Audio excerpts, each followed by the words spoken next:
2. Yup and I have been directed to go heal the ogre yet again. It seems like every time he gets a scrape, he cracks the communication stone. It is how some clients notify us when they need the service.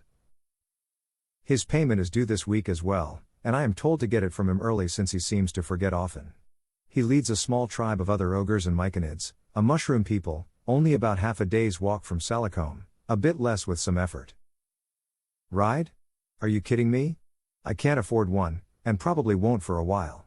My job is me getting funds for the family, and when I can get a few extra as a tip for the job, it is hard to hide because of my protector. When I keep having to get back and heal this ogre, I'm not getting much of a tip. Do you think ogres tip much? Even if he had much silver, which he doesn't, he is not a happy tipper. A dead client doesn't make payment, so I'm not allowed to kill him, but I can let him die if he is in the middle of something that might get him killed. He doesn't make enough for me to save him from another beast of the Underdark. There are a few tribes that live close to Salicomb, that trade with different goods. This tribe does sometimes have extra shrooms that the myconids grow for either food, or a fun mind-blowing effect, but stomach-curdling aftertaste. It sometimes puts one in the right mood, for casting rituals, or even just listening to quiet music. Sure, there is music, but it is kept to a light amount and quiet. It can often be used to sneak up on an unsuspecting enemy. In a safe place though, listening to some calm music, maybe even getting in a good mood, it can put a few days of calm in your mind. Anyway, to help Grigar the ogre. Yup is pretty good at helping get those who need to make payments to do so. I am not exactly the intimidating type. He did prompt us that he needs some healing in some way, so we gear up and get over to him for the job. He is smarter than some, though. He does speak Undercommon, probably learned when he was a slave, but I haven't cared enough to check with him. Making it over to the ogre's territory wasn't eventful, but when we get there, there is a big mess of bodies. Getting through his minions gets a little tedious, but there are bodies being moved and a lot of wounded sitting around resting. The myconids keep trying to communicate, and because we keep having to spend some time with them, we've been cautious with their way of talking and have worn cloth over our mouth and nose. They try to stop us at first, but recognize us, and walk us through. Others who can talk tell us of a couple of simple traps as we go along, and we avoid them to not make them reset them. Walking up to Grigar, he has a gash across his chest, and his body was greener than usual. Need help, mean goblin tribe attack us. Grigar has a gash on his back as well, his wounds were a bit infected too. Grigar, you need to make payment before service this time. It is too close to when you owe us the silver for treatment. No have, goblin raid took lots. Have most but not all. Yup, tells him. Grigar, the family said we need payment before. I put my hand on his shoulder. I whisper to him in Elvish. A dead client doesn't make payment, I'll handle. He whispered back. Steward Lafrossi won't like it, he said no treatment. Only part heal then, pay most, and you won't die today. 3 ogres walk up, to look big and tough in front of us. You heal boss, or no leave. One of them had the balls to say to us. Yup, about a third of their size, walks up to the 3 of them without fear. You fools wouldn't dare, not only are we the only healer that would work with you, but your chief would be dead. You get us the silver and he'll live. Grigar, pay us what you have, and add 2 silver on the payday, and we will come back to you on regular day. We pay regular payday, it is deal.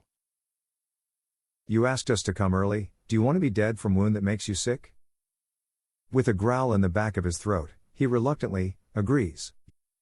Plus 2 silver. Okay, make me better. I fueled a couple of basic heals, for the basic pay. A single heal makes him feel a little bit more whole. Lesser restoration casted on him also cures the infection and what seems like poison, but I don't need to know what was making him sick. Another single heal got it to where he can stand, but the gash on his chest still wasn't fully closed. Get the payment and we will be back to finish healing. There is a little whine in his voice, when the ogre spits back. Can barely move. How me, defend? Not our problem, get full and added payment and I'll make you better. The look I get from my guard didn't need him to say it directly. You are making us come back to this weak ogre, because of this deal. Yup, and I could have probably killed the 3 ogres, and chief if he jumped the whip, but as we figure, it is practically a family motto, a dead client can't pay. He does show off like that, but sometimes you have to put aside the desire to show you are a badass, and work with a client. The ogre still owes us another batch of silver, but he'll do whatever he does, from what we know some mushroom farming, to get enough. If he doesn't, the contract ends. The dozens of times he looked over his shoulder, told me that I had lost a point or two with him, but he is here to guard me. I make the deals, sort of. We make it back to the family bunker.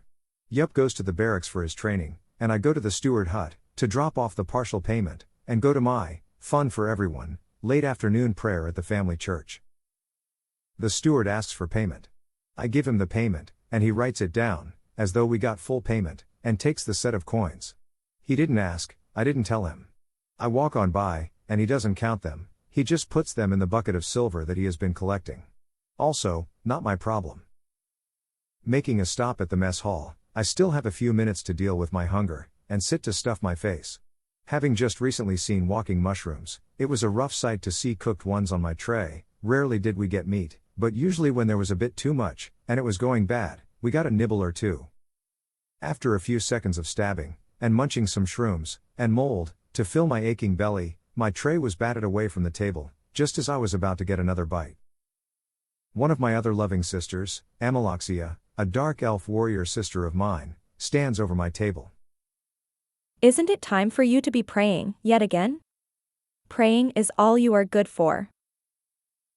She giggled with some of her clique, behind her pointing at me.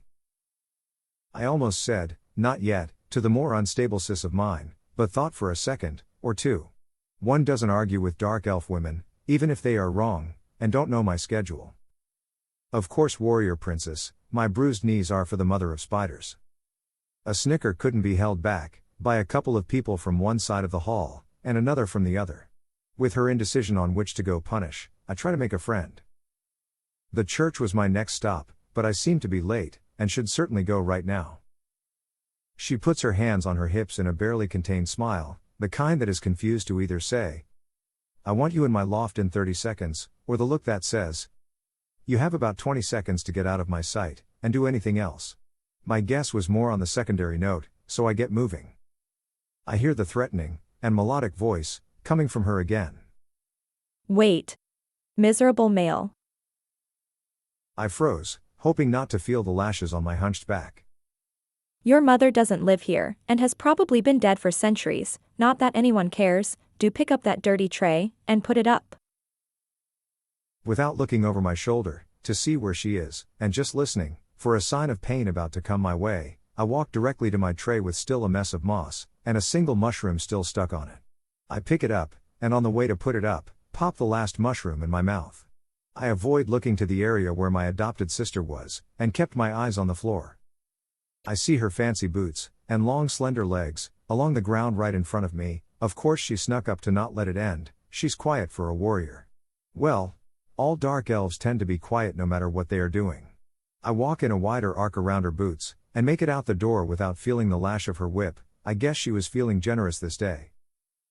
Seconds later, I am out of the hall, and steps away from the church. I walk in, and 6 are still on their knees, 2 are sweating. The only talking in the family church is to Lolth, so I say nothing, and find a section to kneel down. It is tough to be careful, and not put my feet or knees on the floor close enough to offend, let alone kill a tiny spider around the room. My knees hurt, seconds after hitting the ground, the decently long travel day of uphill, for a couple 100 meters, a few winding paths, and down a set of steps to that ogre are rarely so fun. Kneeling makes my knees pop. Everyone there can feel my pain, as I look around for a few seconds. The most lavish jewelry the family can get, is around the room. If I wanted death by suicide, I'd try to take something that is meant for Lolth. The spider effigy is a simple, but large spider, at the front of the room. Where the head would be is a beautiful dark elf woman. After a couple of minutes, it takes huge self-control not to fall asleep. I feel a couple of spiders crawling on my legs, and it makes them itch. The thought of the penalty of brushing them off keeps me awake. I hope for nothing so rough for tomorrow.